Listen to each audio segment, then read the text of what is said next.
Why do deep sea creatures get more disturbing the deeper you go? Simple. Because down there, survival doesn't care if you're cute. At the surface, ocean life is a postcard. Dolphins doing flips, whales singing ballads, coral reefs glowing like Earth's jewelry box exploded, everything sparkly and beautiful and vaguely trying to sell you a cruise.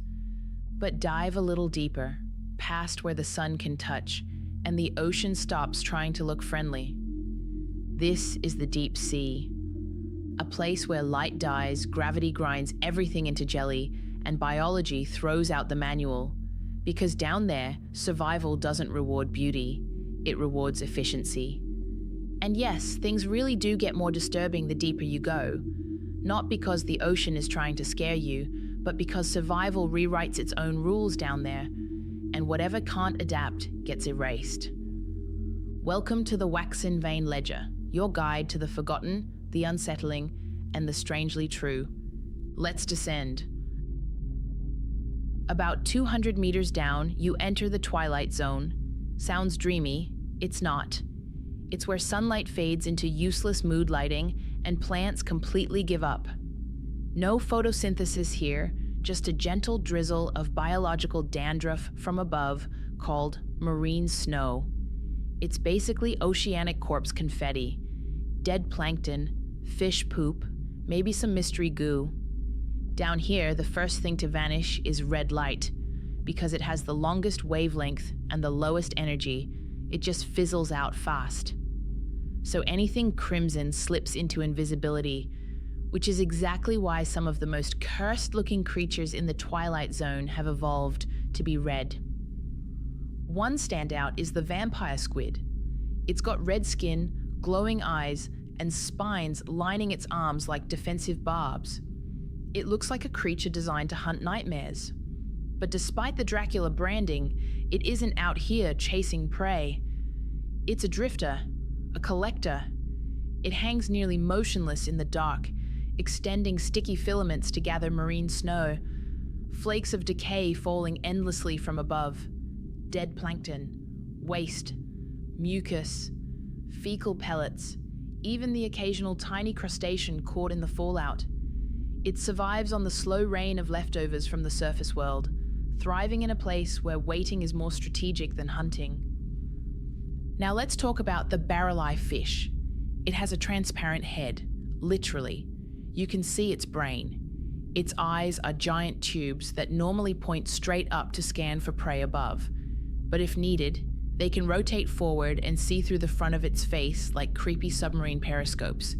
It's part fish, part security camera, part science glitch. But all of that was just the warm-up weird. Let's go deeper. Cross the 1,000 meter mark and you enter the midnight zone. No sunlight, no surface rules, just cold, crushing darkness. The kind of place where evolution starts designing creatures that look like rejected Pokemon. First, there's the dragonfish. It's long, it's sleek, and it's got a face that says, "I evolved in pure darkness and I regret nothing." Its teeth are glassy and needle-thin, jutting from a jaw that stays half open, like it's always mid-lurk. Some species are so dark, they absorb over 99% of incoming light, vanishing into the black like they were never there. But that's not all. The dragonfish can also produce red light, an evolutionary loophole in a place where red is undetectable. It's using invisible beams to hunt prey that doesn't even know it's being watched. But some creatures go for intimidation instead. The gulper eel has a body like a whip and a mouth like a parachute. It can unhinge its jaws to swallow prey bigger than itself, or to puff up and scare the living hell out of anything watching. Deep sea lesson number 1, intimidation counts as a survival skill. Up next, we meet the anglerfish, the icon, the deep sea diva. She dangles her bioluminescent lure in front of her jagged teeth, a soft glow suspended in the dark. And when some poor soul falls for it, she eats it. But here's the real horror. Her boyfriend. The male anglerfish is born tiny, pathetic, and with one mission: find a female and fuse into her body. Not romantically, Biologically, his organs dissolve.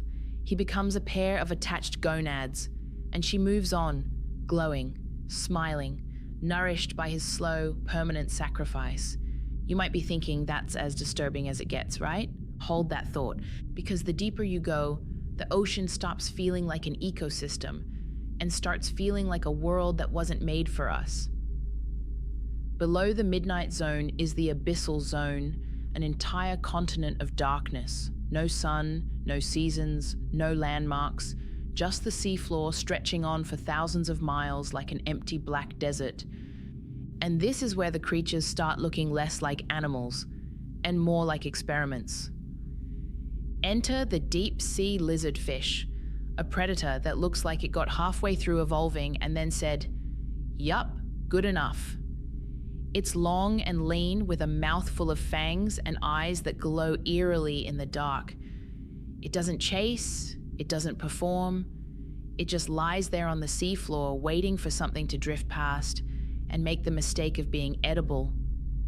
And nearby, one of the strangest deep-sea strategies ever invented, the tripod fish. This thing doesn't really swim like the rest of the creatures in the sea.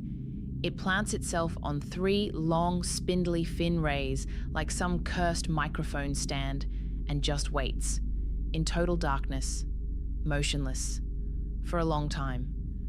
Those fins don't help it travel, they help it feel. Every tiny twitch in the current becomes information. It's a living booby trap with patience as a personality trait. Then you've got the supergiant amphipod, which sounds fake, but it's real and it looks like a regular amphipod until you realize it's the size of your hand.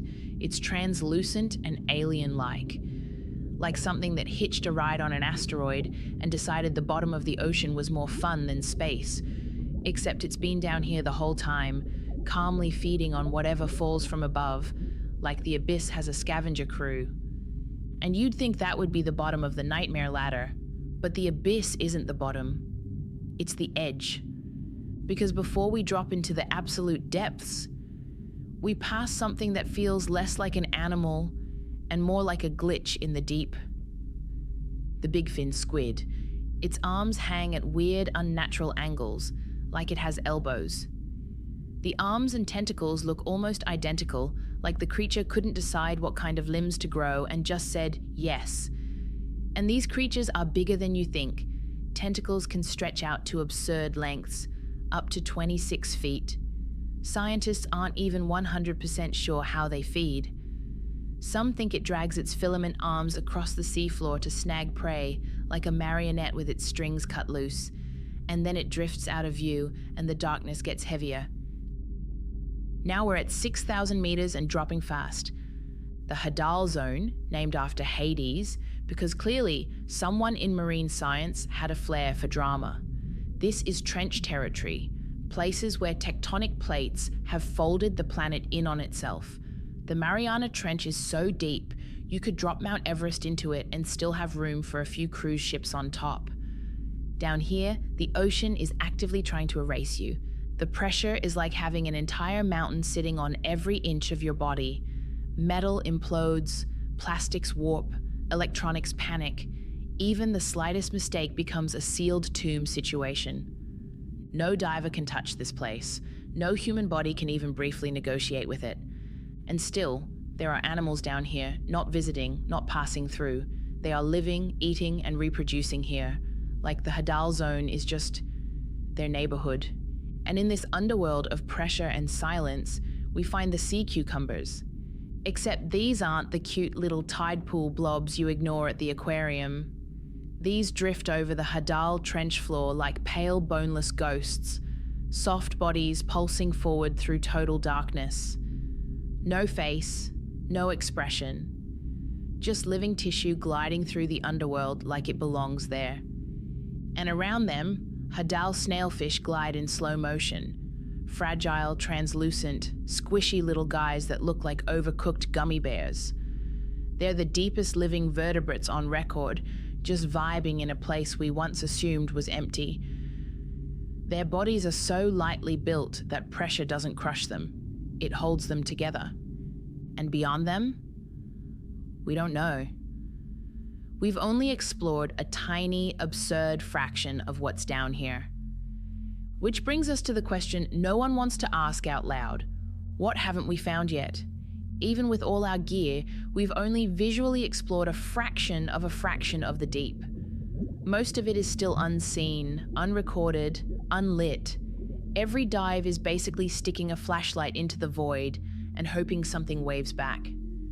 So it definitely makes you think, what's lurking just outside the beam? Maybe something too massive to notice, so slow-moving we've mistaken it for the seabed. Or maybe it's microscopic, alien, feeding off chemical gradients we don't even know to test for.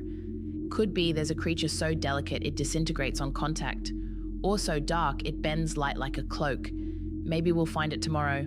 Or maybe it's already found us, looked at our sub, blinked its 30 eyes, and decided we weren't interesting enough to eat. The point is, we don't know. And not knowing is the creepiest part of all. The deeper you go, the more disturbing things get. Not because the ocean is trying to scare us, but because life stops caring how it appears. These creatures aren't broken or chaotic. They're precise, purpose-built for a world that doesn't need to explain itself to us. And the thing is, there's so many deeper places that we've never even seen yet. Over 80% of the ocean is still unexplored. Maybe that's why the deep sea haunts us. It reminds us that the Earth is bigger, weirder, and far less understood than we like to admit. So next time you're staring at a glassy ocean on a calm day, remember, underneath that shimmer, the abyss is staring back. If you want more stories from the shadowy corners of the world, the places that don't come with explanations, subscribe. I'll keep exploring what hides beyond the familiar, where curiosity gets uncomfortable and answers are never guaranteed. And remember, sometimes the deeper you look, the less certain things become.